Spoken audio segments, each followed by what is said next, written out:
convenient to break it into parts. The first part deals with the rise and the fall of Saul. So we looked at Saul rising and then being disobedient and God removing his anointing from him. So God told Samuel to tell Saul that he is removing the kingdom from him because of his disobedience, and he will raise up someone that will serve him not just in action but in heart. And David was anointed. And then we see this struggle between the anointed king and the seated king. So Saul being the seated king and David being the anointed king, but David being honorable the whole time not to take the kingdom but wait for God to give it to him. And bear in mind, Saul is David's father-in-law. He was betrothed to Michal, David's daughter, Saul's daughter, which Saul actually then gave to another man. And David honors Saul, but Saul wants to kill David. And we see, I think, 3 times where Saul pursues David, and David had an opportunity to kill him. And his men said, David, the Lord has given Saul into your hands. You can kill him now. You can get rid of him and take your place. And he said, never. I will never put my hand to God's anointed. And we see David's heart and he waits. So at the end of 2 Samuel, we end off with a battle. And the battle ends with Saul and Jonathan dying in the battle. Now 2 Samuel begins with the end of this battle. Are we good to go? Okay. So 2 Samuel begins with the end of this battle. And what we have here is a certain man comes to David, and he says, sorry, give me one moment. He says to David, I've seen Saul and Jonathan. There was a heavy battle against the Philistines, and they're dead. And David says, how do you know they're dead? He said, well, I saw Saul there, basically leaning on a spear, and he was so badly wounded he wouldn't be able to be healed. And he said, I must kill him so that the Philistines basically don't take his pride and can rejoice in, oh, we killed Saul. But there was a bit of an agenda with this guy. You see, he thought, well, David will be happy with me knowing that I've put to death this guy that's been chasing him, and maybe I'll get some reward.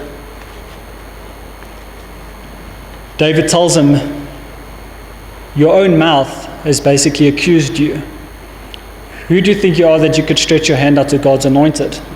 And David then executes this guy. And then we see really David's heart, which is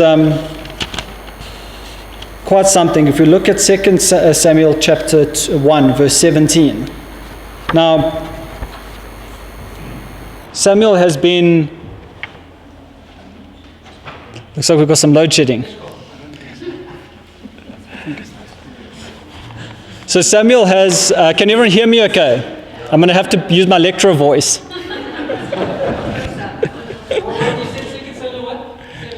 Chapter 1, verse 17.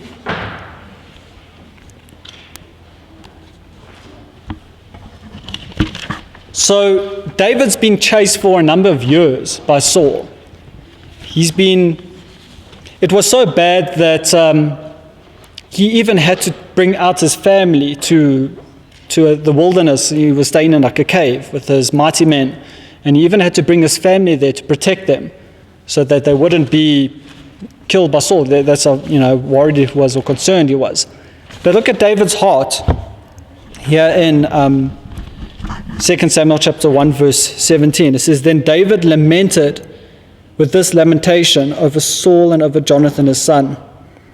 And he told them to teach the children of Judah the song of the below, Indeed, it is written in the book of Jasher, the beauty of Israel is slain on your high places. How the mighty have fallen.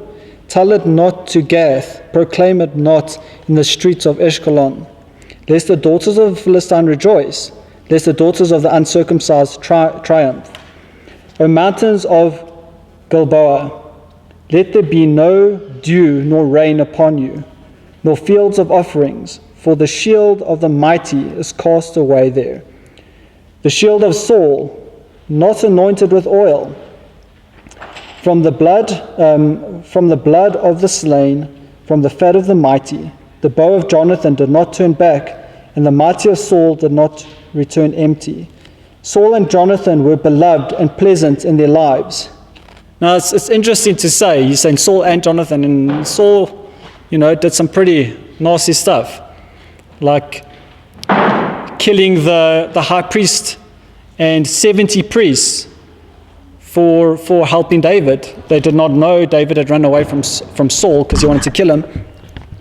And David went on a journey and he was hungry and he stopped by the priest and he said, "Can you give me some food?" And they gave him some bread. He said he was on a mission for Saul, and then Saul found out this and he went there and he killed all of them. But David honors him for the good things he did before he went on this downward trajectory. And in their death, they were not divided. They were swifter than eagles. They were stronger than lions. O daughters of Israel, weep over Saul, who clothed you in scarlet with luxury, who put ornaments of gold on your appeal. How the mighty have fallen in the midst of the battle. Jonathan was slain in your high places. I am distressed for you, my brother Jonathan. You have been very pleasant to me. Your love to me was wonderful, surpassing the love of a woman. How the mighty have fallen, and the weapons of war perished. Jonathan and David had a really close bond. I think as friends, if you've ever had a best friend, someone that you can really open up to, you'll understand the relationship you had with him.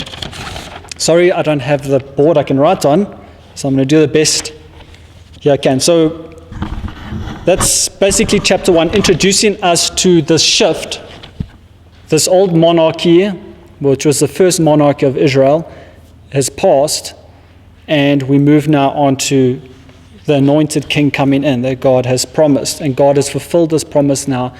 But David doesn't take the kingdom. He waits. And we actually see that he asks God. He says, "Okay, God, what must I do? Should I go down to Hebron or not?" God tells him, "Go down." And he goes down there to Hebron, which is in Judah, and they anoint him. They anoint him as the king of Judah. But now there's a split that takes place. So there's a split that takes place with the Saul's captain and Saul's one son. Let's just remember his name here.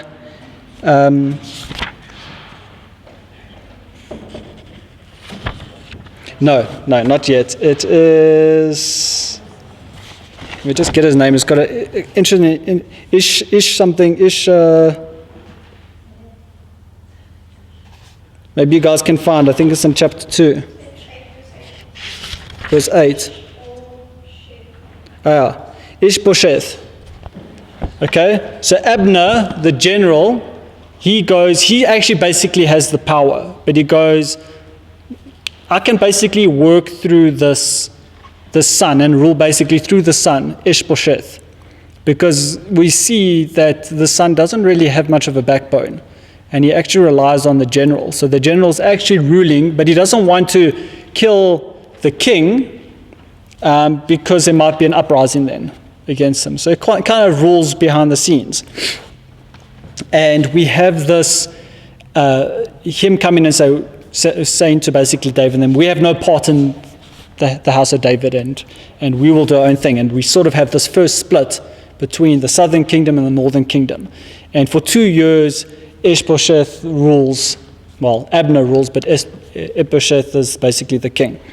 And we have this play there. There's a lot of fighting, a lot of war, and we have David's nephew Joab running David's armies, and there's this fighting between the two. But then what happens is that Ishbosheth basically he basically ridicules the captain, Abner, and he gets very upset and he goes, I've got no more time for you, and he goes down and he makes an alliance with David. And this is around chapter 2, chapter 3. But before this, Joab's armies were fighting Joab was fighting against them, and one of Joab's brothers got killed by Abner. So when he came down and he made peace with David, Joab wasn't there. They were busy with another raid, a fight, and they come back, and he kills. When Joab comes back and he sees that Abner had made a covenant with David, he actually kills him behind David's back. And David's not very happy with this. And this comes to bite Joab later on. Because we see when the kingdom gets in 1 Kings, we see when the kingdom is given over to Solomon, David tells Solomon, get rid of Joab, his nephew. He says, get rid of him because of the blood on his hands, because of Abner. And Joab is quite a bloody guy. He's, a bit suspect. Although he's very honorable to David, but there are times where he makes some really not good decisions. All right, so chapter 2 to chapter 6. So the first chapter is basically the kingdom being passed over and David lamenting over what happened. Chapter 2 to chapter 6 is the success and the blessing that happens with David, and God really raising him up as king. So in chapter 2 we see David is anointed king over Judah. David inquires of the Lord, should he go down, and God tells him to go to Hebron, as we saw, and then David was then anointed as king. Chapter 3, chapter 4 is about these fights between the Philistines and the Amalekites, and they're having these different wars that are going on. I'm going to highlight I'm just going to go through, there's so much we can talk about in an overview that we're just going to really try hit the main points. If we look at chapter 5, David unifies Israel and Judah. So there's a unification that takes place. And this fulfillment of God's promise to David that you will be the king of Israel now kind of comes into effect. So David's anointed as king at Hebron. And if we look at chapter 5, verse 7, now we've got Jerusalem within Israel, but it's not taken yet. There's a small stronghold there. And the guys that are in Jerusalem, because of the way Jerusalem is located, it's sort of surrounded by valleys, and it's quite a strategic stronghold. The guys are so arrogant that are holding this place, because it hasn't been able to be taken, that they say, David, you couldn't take us if our blind and lame men were guarding the gates. So they give David this challenge. So he goes, okay. And David goes in with his mighty men, and they capture Jerusalem. And David makes Jerusalem, in chapter 6, he makes it the political and the religious head of Israel. And it's been that way ever since. Well, I guess for about 2,000 years it wasn't, but now we saw 2018 Donald Trump acknowledging Jerusalem as the eternal capital. It's always been the capital. So with Mount Moriah there, I mean, Jerusalem is a special place. Actually, if we look at Jewish thought, they believe that Mount Moriah, the rock, you know where the Dome of the Rock is, it's over the head of the mountain. So the very top part of the Mount Moriah, Mount Zion, the same mountain, they built the Dome of the Rock around. So inside there's that stone. They believe that that's where God made Adam. And that is the same rock where Abraham took Isaac to sacrifice him. But God then provided a ram with its head stuck in the thicket, giving us a picture of Messiah. Isaac being the only son, giving up his life, and God providing a ram with its head crowned in thorns. So David now comes and takes this piece back, and he sets up this religious, I won't say religious, but he sets up, now this is going to be where God's, we know that this is where the temple's going to be, the ark's going to dwell there, and this is a place now that he's giving back, that they've taken, and God's going to dwell. This is the first time we hear the name Zion. So David says, it's the city of David, the city of Zion, because it's the Mount Zion, Mount Moriah. So that's in chapter 5. If we look at chapter 5 and chapter 6, the taking of this. Now, another part in chapter 6, which is very interesting, is chapter 6, verse 6 to 7. And I want to see who remembers this from what I brought up in an earlier teaching. So, quiz time. So, chapter 6, verse 6 to 7, we see here says, and when they came to Nachon's threshing floor, so what happened is that they were bringing the Ark of the Covenant in. The Ark of the Covenant had been sitting at a place, remember, it was taken by the Philistines, and then they had got tumors, and they were getting sick, and eventually they're like, no, just take this thing back, put it on a cart with 2 cows that have never been yoked, and they have babies, so that if they walk in a straight line to Israel, we know that it's God that's allowed this. So they do this, and the cart takes the Ark of the Covenant back, and they kind of take it to a place, and it stays there. So they're busy bringing the Ark of the Covenant. David wants to bring it now into Jerusalem. So verse 6, he says, and when they came to Nachon's threshing floor, Uzzah put out his hand to the ark of God and took hold of it, for the oxen stumbled. Then the anger of the Lord was aroused against Uzzah, and God struck him there for his error, and he died there with the ark of God. And David was quite upset about this. Isn't this a bit harsh? I mean, he touches the ark and he dies. Can anyone tell me what is wrong with this picture? Isn't it that Uzzah was unclean?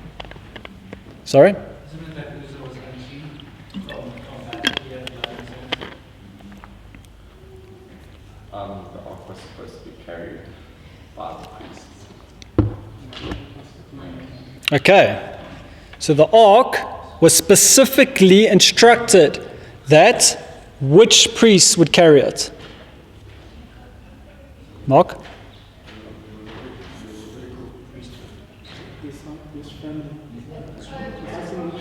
So the Kohathites.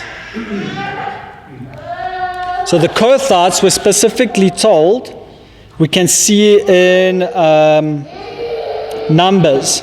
If you can turn with me to Numbers chapter 4, verse 15.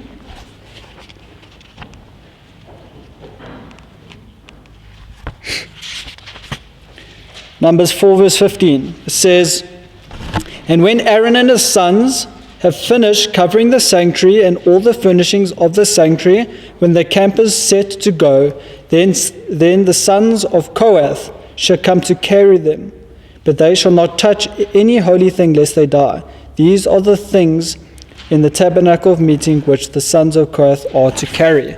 Then if you turn with me to chapter 7 of Numbers, chapter 7, verse 9, it says, but the sons of Kohath he gave. So what happened was that all the tribes, all the Levitical priests, that there was these 3 groups: the Kohath, the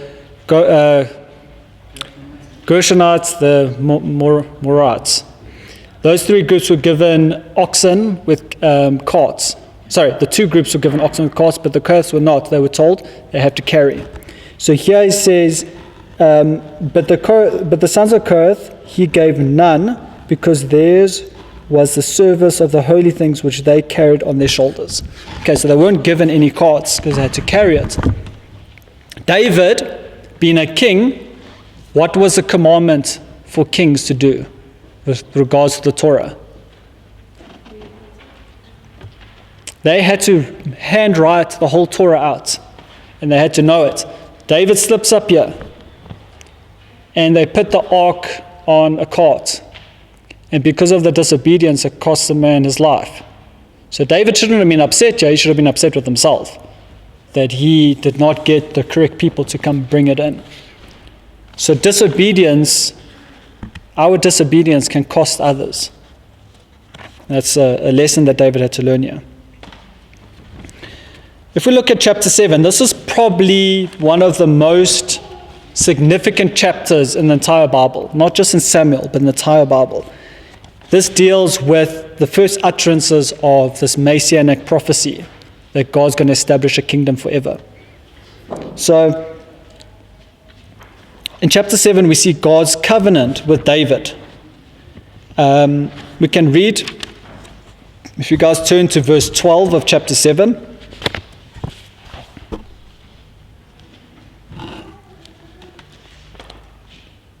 So what happens here in chapter 7 is David goes and he says to Nathan, the prophet, Samuel's passed away, Nathan is the new prophet that God's speaking through. And he says to him, I really want to build a temple. I want to build a place for God to dwell.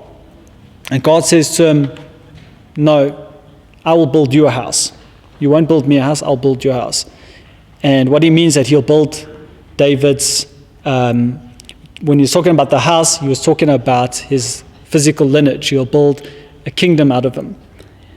And if we look at verse 17, 12 to 17, he says, when your days, just want to see. Okay, so yeah, we'll just read from verse 12. You guys can read the chapter later on, but we'll read from verse 12. It says, when your days are fulfilled and you rest with your fathers, I will set up your seed after you. So God's saying this to David through Nathan, who will come from your body, and I will establish his kingdom. He shall build a house for my name, and I will establish the throne of his kingdom forever. I will be his father, and he shall be my son. If he commits iniquity, I will chasten him with the rod of men and with the blows of the sons of men. But my mercy shall not depart from him, as I took it from Saul, whom I removed from them before you. And your house and your kingdom shall be established forever before you. Your throne shall be established forever, according to all these words and according to all these visions. So Nathan spoke to David. So what's interesting is that it's a twofold prophecy. God's saying directly, we know that Yeshua, Messiah, comes directly from David, but he's saying that, okay, it's actually a double-fold prophecy. We can see that God's talking about Solomon, and he's talking about Yeshua. He's saying Solomon will set up the temple, and this line will, your kingdom will be forever. We see, what does Yeshua say? In Matthew chapter 24, the disciples walk past the temple, and they say, look how great this temple is that Herod has built. And Yeshua says, what will happen in 3 days with the temple? He says, in 3 days, this temple will basically be broken down and raised up. Okay? I'll tear it down and I'll raise it up in 3 days. He refers to himself as the temple. So there's a direct correlation between God saying, my son, which is interesting because saying my son, Solomon, but my son, Yeshua, he's going to build a temple. Yeshua is the temple that is broken down and raised up in 3 days. Matthew 24. Then he says,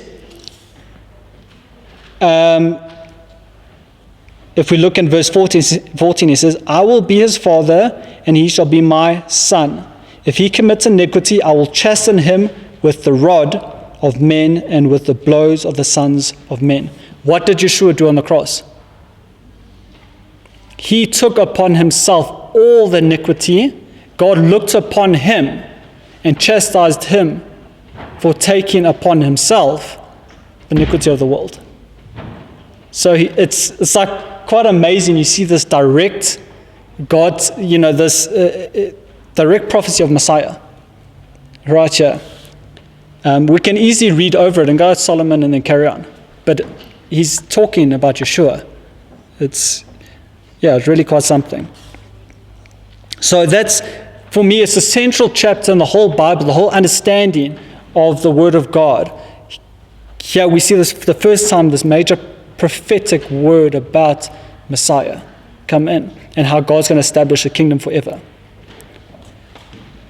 Any questions there? We're not recording today, so we can talk.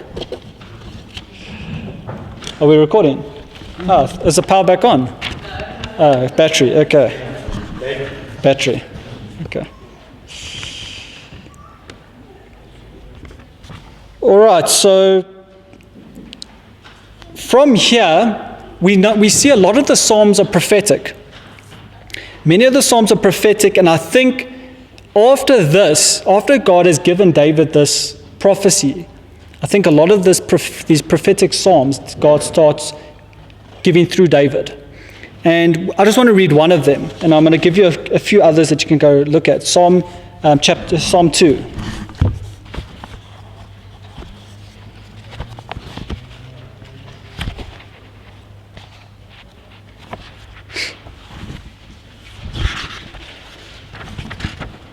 It's a short psalm.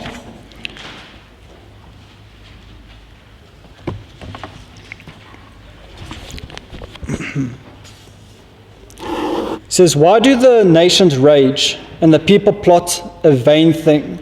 The kings of the earth set themselves, and the rulers take counsel together against the Lord and against his anointed, saying, let us break their bones in pieces and cast away their rods from us. He who sits in the heavens shall laugh, the Lord shall hold them in derision. Then he shall speak to them in his wrath and distress them in his deep displeasure. Yet I have set my king on my holy hill of Zion. I will declare the decree. The Lord has said to me, you are my son. Today I have begotten you. Ask of me, and I will give you the nations for your inheritance, and the ends of the earth for your possessions. You shall break them with a rod of iron. You shall dash them to pieces like a potter's vessel. Now therefore be wise, O king. Be instructed, you judges of the earth. Serve the Lord with fear and rejoice with trembling. Kiss the Son, lest he be angry, and you perish in the way. When his wrath is kindled but a little, blessed are all those who put their trust in him. There are a number of Psalms we can see, which some are a lot more graphical actually with what Yeshua did himself. So you can look at Psalm 22, Psalm 40, specifically in Psalm 40 you can look at verse 6 to 9, and Psalm 110. So Psalm 22, Psalm 40, and Psalm 110.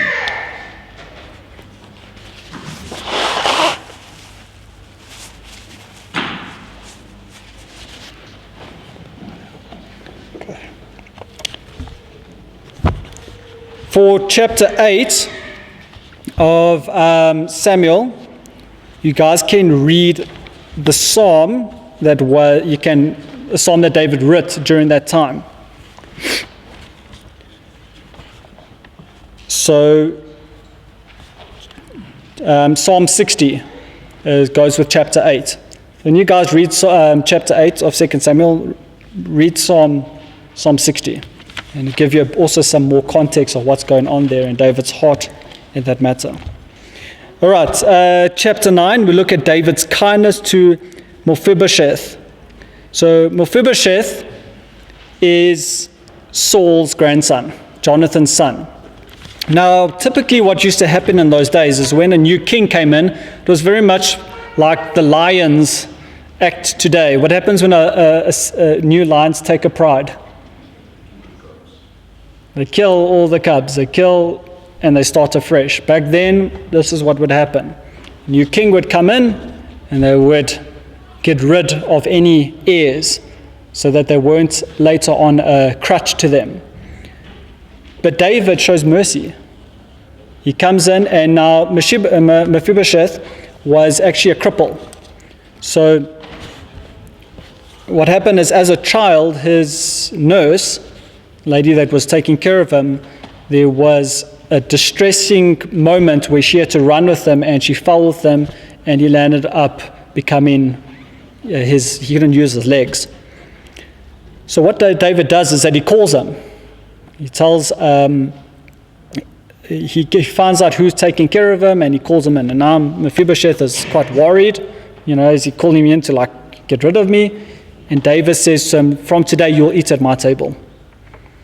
You won't eat at your own table, you eat at my table. And he restores to him the land of Saul. And he tells Mephibosheth's servants that you will farm the land and you'll take care of this guy, but he'll eat at my table.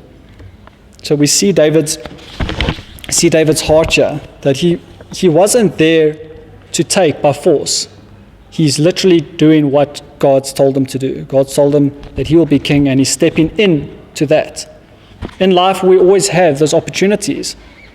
We can either take by force, or we can wait for God, and when God tells us to do something, then we step into that. And then it's what do we do with what he tells us to step into? Are we going to take care of what he's put us in charge of? Are we going to water their garden? Are we going to nurture it? The talents, the gifts he's given us, the people he's given to us, our children, our families, those around us.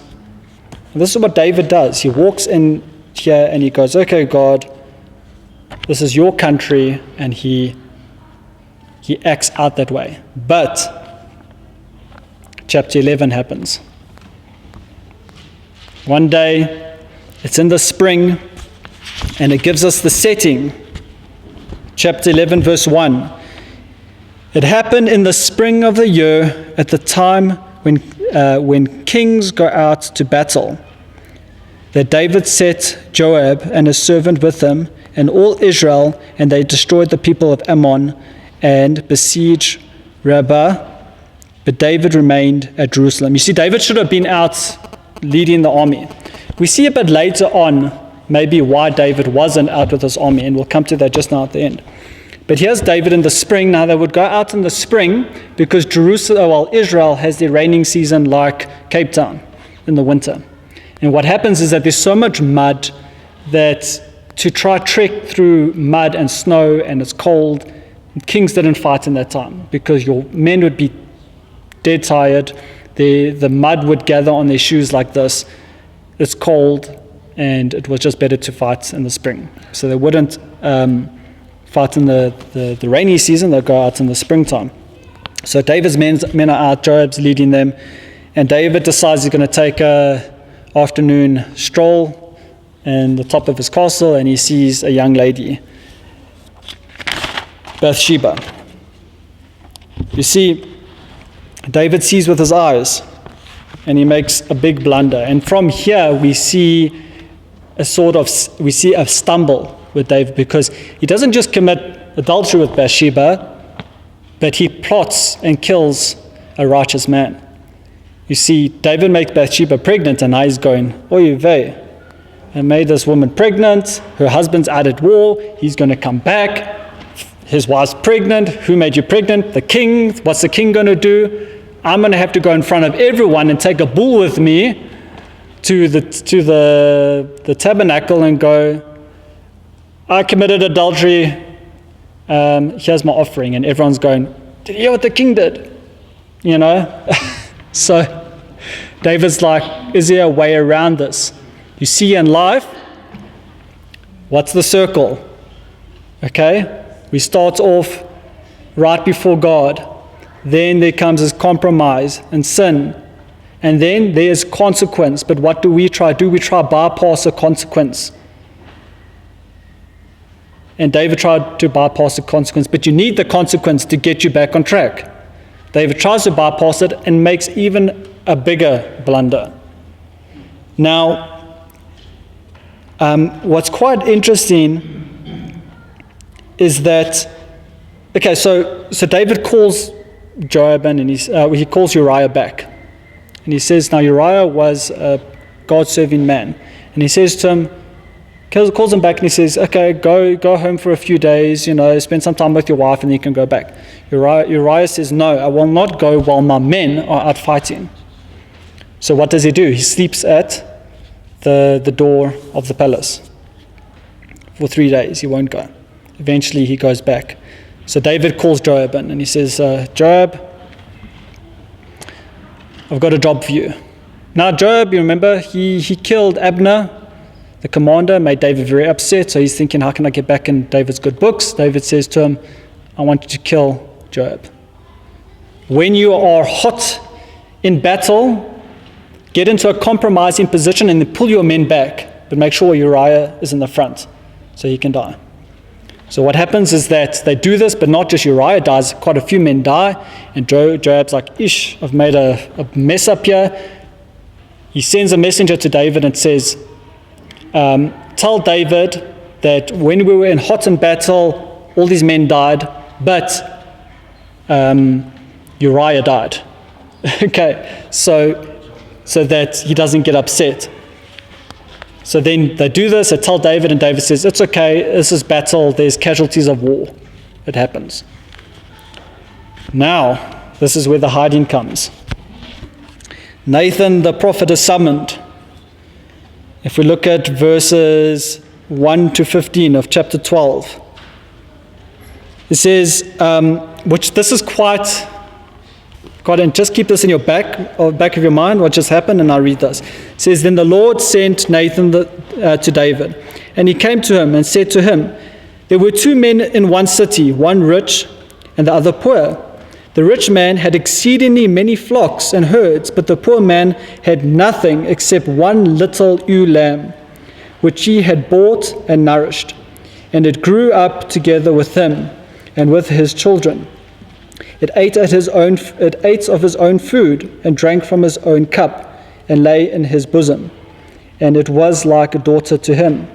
And a traveler came to the rich man, who refused to take from his own flock and from his own herd to prepare one for the wayfaring man whom had come to him. But he took the poor man's lamb and prepared it for the man who had come to him. So David's anger was greatly aroused against the man.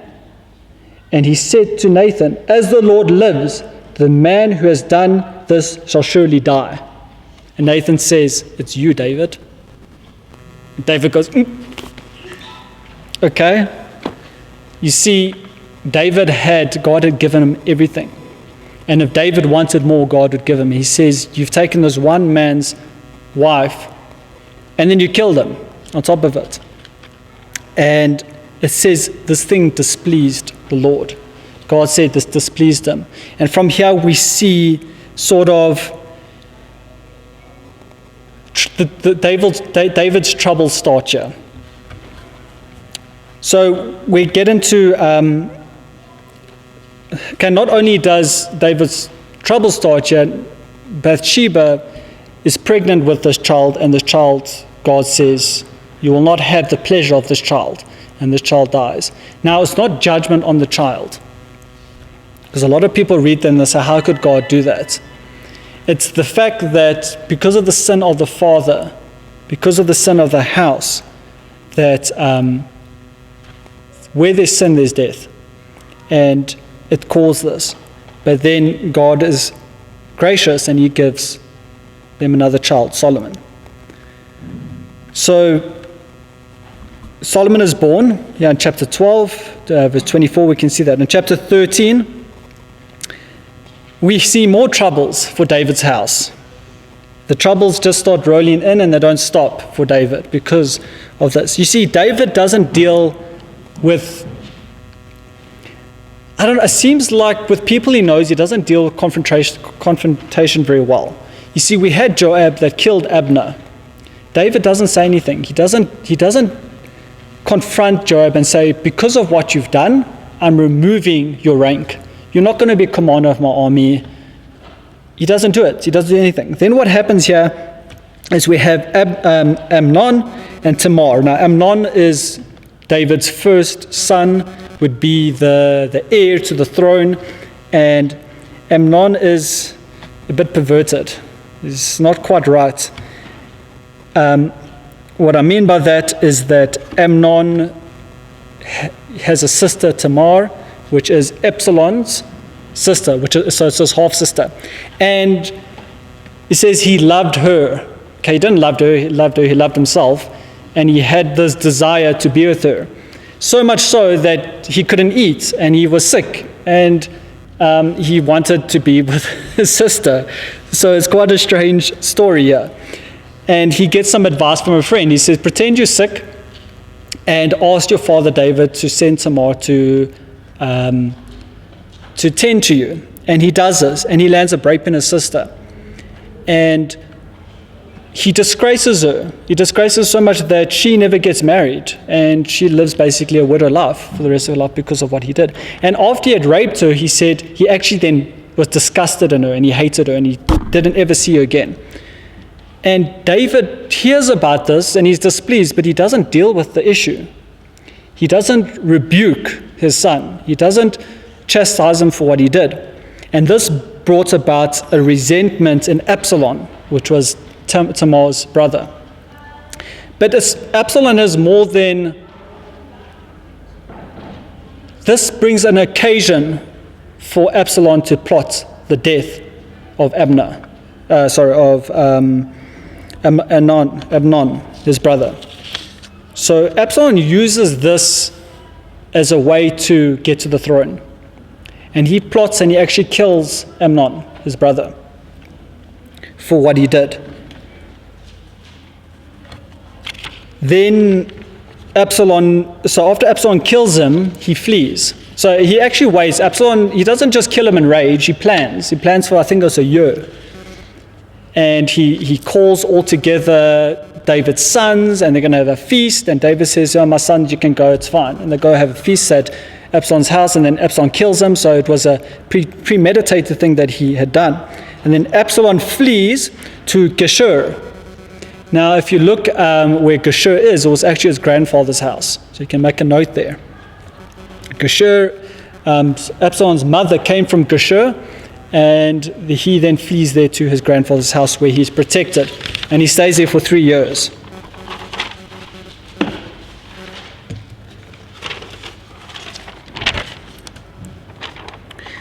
Now, David is very distraught about all of this, what's happened. He's lost his son. He realizes that he didn't deal with this, and it's causing more grey hairs for him and heartache. And 3 years pass, and Joab says, why don't you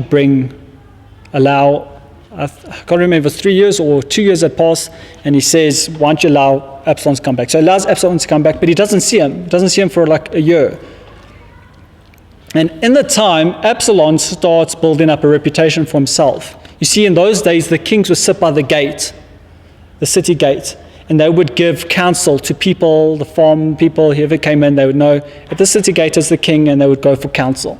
So Absalom starts, David isn't really doing this anymore at this time, and Absalom sees an opportunity to go start building up a reputation for himself. And he starts counseling people, and he says to the people, if only I was in this position, how I could help you. And he says this, and he just goes on for like 2 years. If only I. And he then mounts a rebellion. And he proclaims himself king.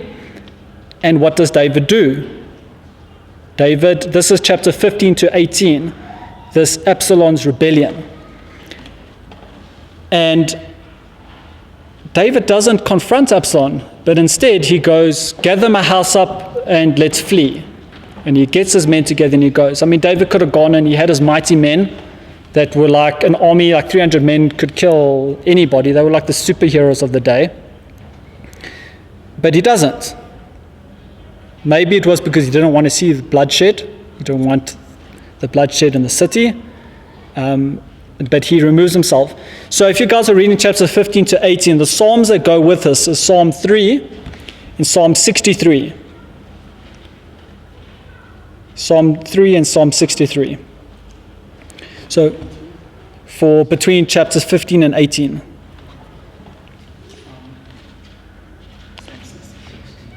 So Psalm 3 and 63. Sorry, I missed Psalms here for chapters. So chapters 11 to 20.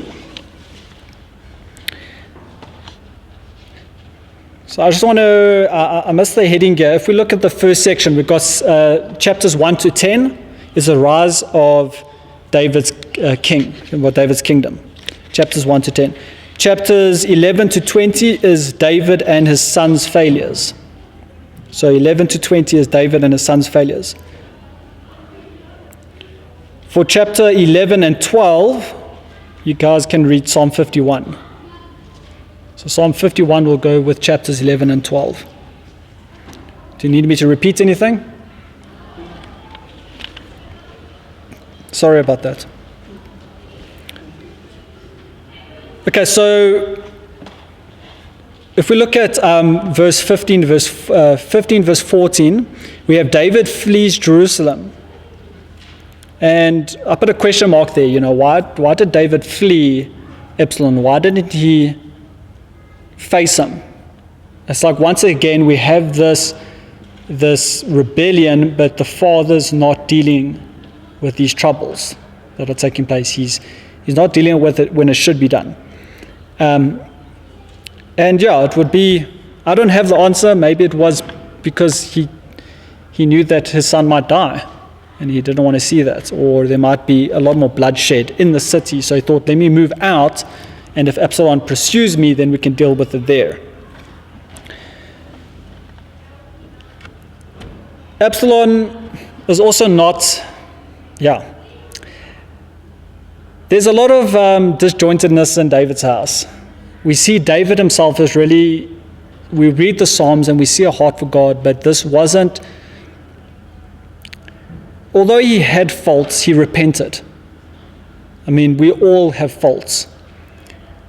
David repents quickly, and we see this in the Psalms. We see how David absolutely pours his heart out to God and knows that he's broken and knows that he needs God. And he has such, God, he's the only man that we can see in the Word that he says, he's a man after my own heart.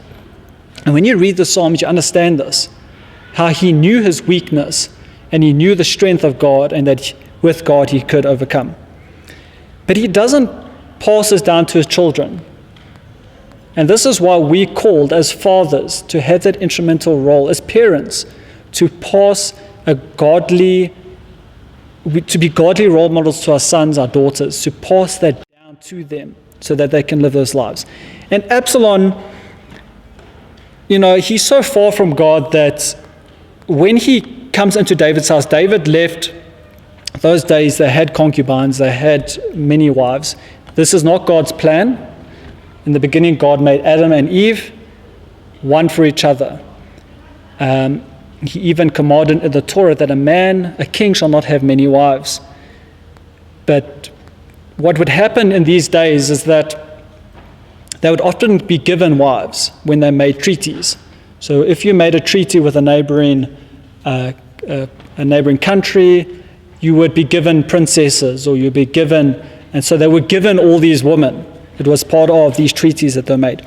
And David leaves 10 concubines at the palace, and Absalom comes here, and his commander says, if you really want to show yourself as king, then you need to mount your father's bed.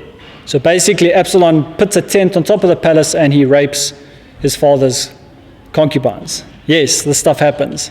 And it shows you where Absalom's heart was. Now Absalom then, after this, he's, okay, I'm king, I need to get rid of my father because he's a threat to me. So he sends out guys to go, and he says, just kill David.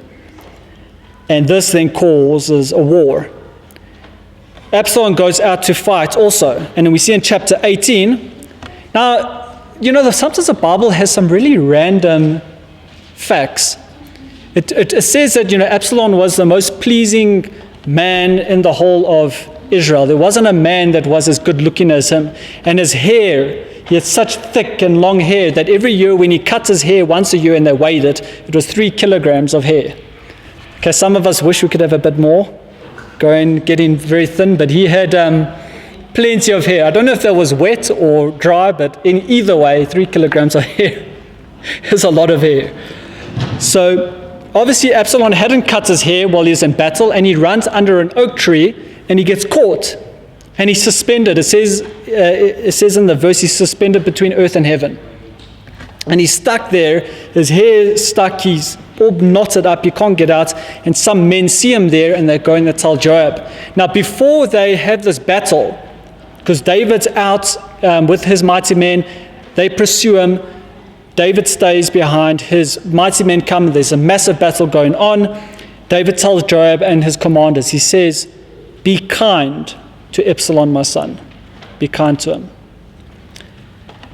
Once again, Joab, very ticked off with what's happened, finds out that Absalom is suspended between the heavens, and he goes and throws a javelin through his heart. And it's interesting because it mentions specifically his heart. His heart was rotten. His heart was broken. And that's the end of Absalom. We have then David hearing about this, and David's heart is truly broken about what's happened. And he laments Absalom. Absalom, my son. Absalom, my son. Why has this happened? And he's broken. His heart is really broken about this. But Joab says, enough of this, stand up, go back to your kingdom. The people are waiting for you. Your kingdom's been divided. Stand up as king and bring the people back together. And that's what David does. Now, that's up to chapter 18.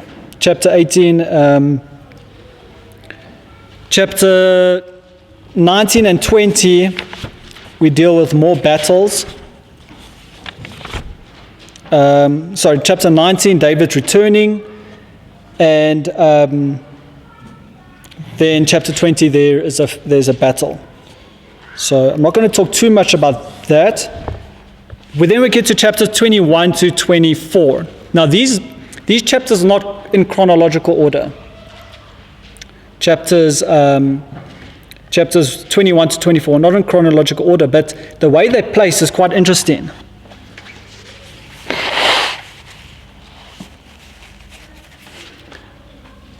So we've basically got 3 main sections for these chapters 21 to 24. What we have is chapter 21 being the first section is broken up into 2 parts, part A and part B. We have basically a recap of Saul's failures and the harm he did to the Gibeonites. Does anyone remember who the Gibeonites were? The sneakies. Yeah. They pretended to be poor and having no food and whatnot. So basically, when Joshua was coming and taking the land, the Gibeonites were within Israel and they were scared they were going to be destroyed. So they pretended that they lived very far away, and they basically tricked Joshua and them into signing a covenant with them so they wouldn't destroy them. Now Saul, thinking that he would do the people of Israel something, went in and he killed a lot of the Gibeonites. This is many years later. So he broke the treaty. And what happened was that there was a famine. We see in chapter 21, there was a famine for 3 years. And David prays to God and he says, now remember, this is not in chronological order. If you want to get the chronological order, then you go to Kings and Chronicles, because then you'll get the chronological order. And this account is in Chronicles, books of Chronicles, you can see. So what happens is that this famine's for 3 years. David cries out to God, what's going on? And God says, there was injustice done. Saul went and broke this covenant. You need to rectify it. So they rectify this. So the first part of 21 is this failure of Saul and the harm he did to the Gibeonites. Then part B is David and his mighty men versus the Philistines. So it talks about some battles. It talks about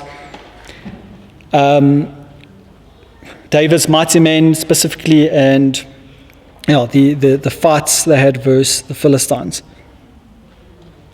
Now, in chapters 21, verse 15 to 17, this is where I think this portion is just before chapter 11, where there is this Bathsheba story with why David's home. Because it says, David's mighty men actually told David, you will not go out to war anymore. I think he was getting a bit older, he was a bit more frail, and his men said, we don't want to lose you. We don't want you to die, so you will not go out to battle anymore.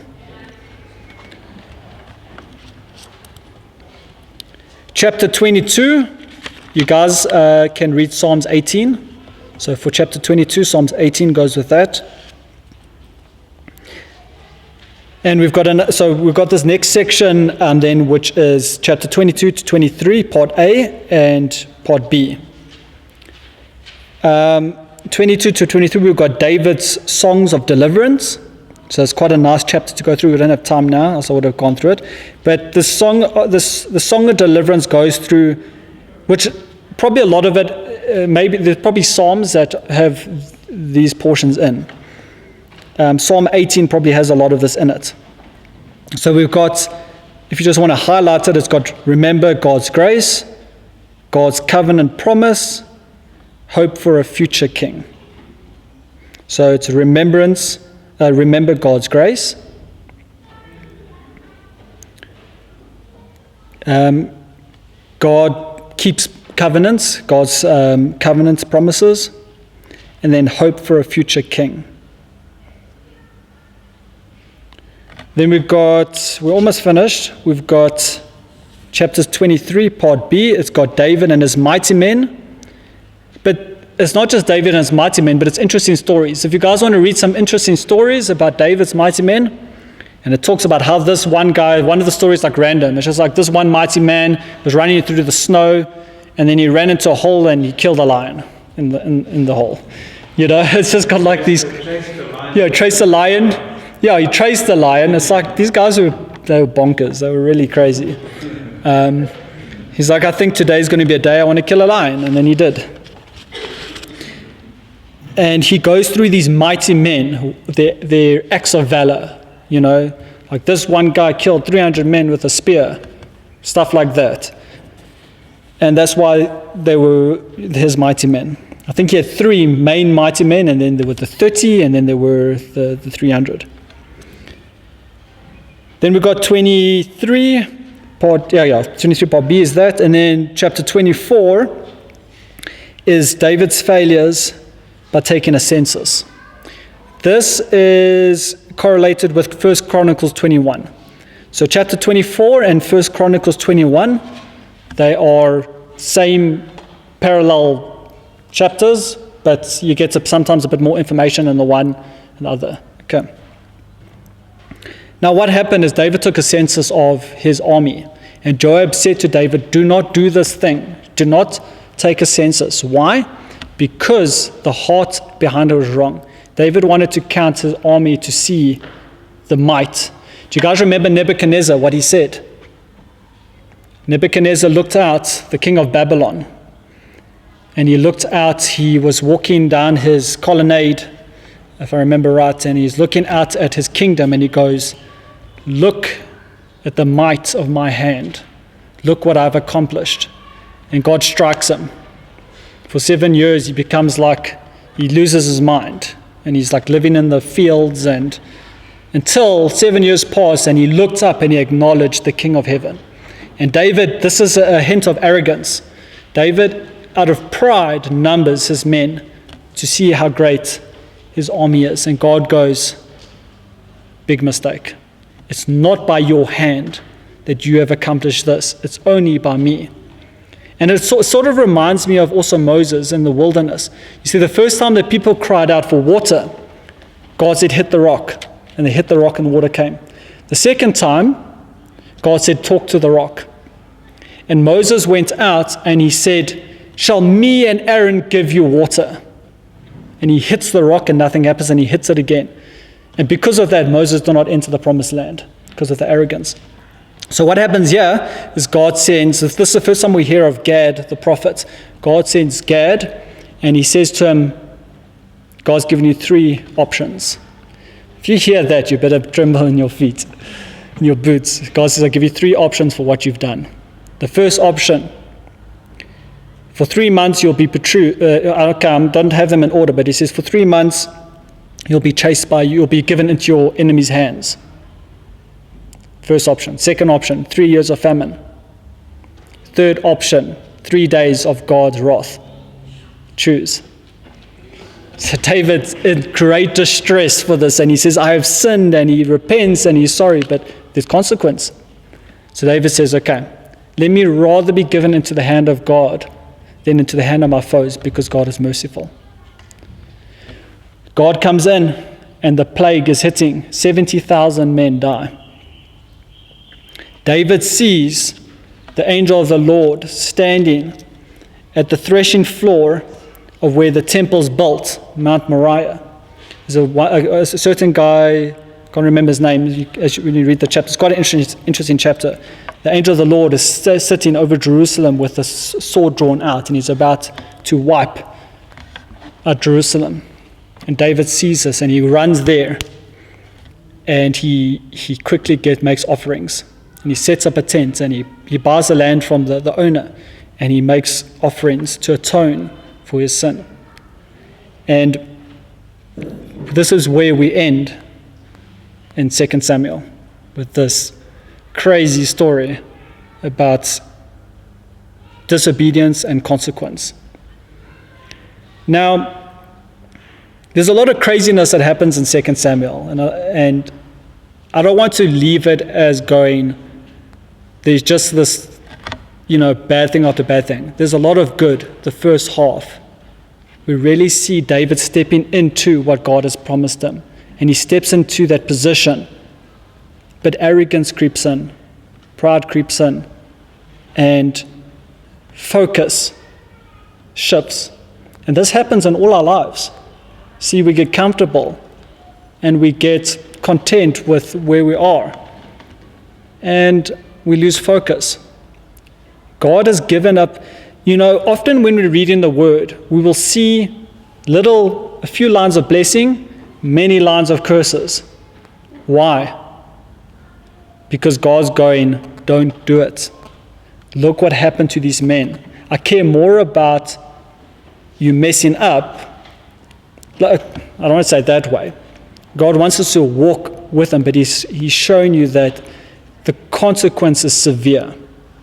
Consequence is severe. Do not turn from following him, because God is holy, and he cannot tolerate, especially those who are representing him. There was such a big consequence for David because he was the king of a whole nation. And if he messed up, the whole nation would fall, as we see through the book of Kings, which we're going to get into next week. We see in the book of Kings a continual rise of a good king and blessing, and then when a bad king comes in, someone that does not serve God, the destruction they cause. Any questions and thoughts? Any comments? I know it's a lot. When I had to give this, I'm like, I don't know how I'm going to get through all of this. I find it interesting that Absalom's name, Father of Peace, and then what he does. Because we are given opportunity. All of us are given. We look at names, and names often have the meaning, and they've got, we can either walk into that meaning or do the opposite. And what's interesting, if you look at people's names, often Hasatan The devil will often try and make you do opposite what your name means. If your name means gentle, he'll try and make you an aggressive person. If you to be a peacemaker, you'll bring division. He'll try to bring division. He tries because God's given you a specific name for a specific calling. Yeshua, Jesus' name, Yeshua, means salvation. And he stepped into that 100%. We can either step into our calling and be obedient, and God will bless us through that, or we can do the opposite thing. Just on the note that, with David, his sin, well, I think after his sin, he had a lot of guilt, and you could feel that guilt. And when his son sinned the way that he did, I don't know if he, in the back of his mind, it must have been the thing of the guilt was plaguing him. So that's how I think it could have been like that because of the fact that he Amnon. Amnon, Yeah, because you see we see the domino effect of that same sin then being repeated through his children and not being dealt with properly. it actually says that the guilt passed down to the next generation. Yeah, if it's not dealt with. Yeah. We have that atonement. Any questions? Any thoughts?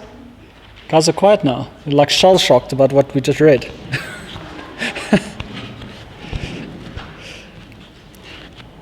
If you can take away from this one thing, the last thing I'll leave you guys with. Our actions will have lasting consequence. So choose the right actions. Amen. All right, let's pray.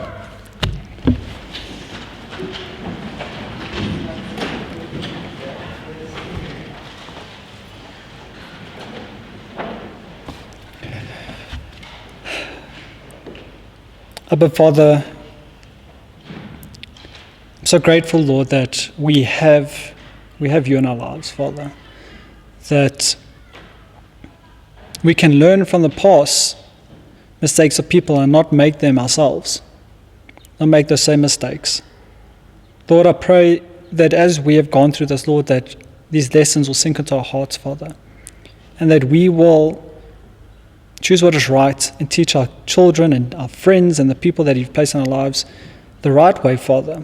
And remember that we are representing you, as David was representing you, Father.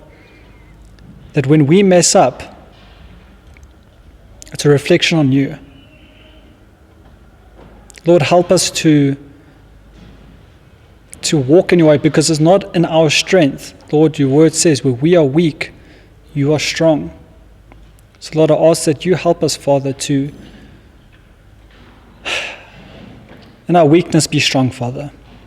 Give us the heart for you, Lord, a heart that cries out, Abba, Father.